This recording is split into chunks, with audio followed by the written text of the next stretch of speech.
செய்கிறாங்க. அதை நான் பார்த்துட்டு தான் இருக்கேன். அது யார், எதுக்கு, அதெல்லாம் அதுக்குள்ளே போவேனா. ஆனால் அவங்களுக்கெல்லாம் நான் ஒன்று தான் சொல்லிக்க விரும்புகிறேன்.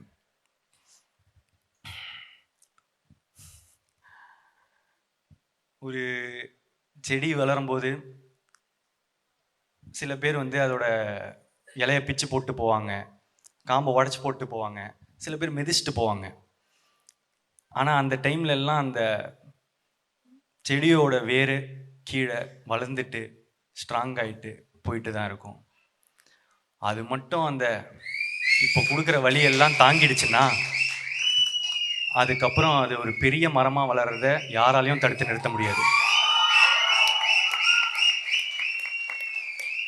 இந்த நேரத்தில் அந்த செடிக்கு தண்ணி ஊற்றுற எல்லாருக்கும் நன்றி.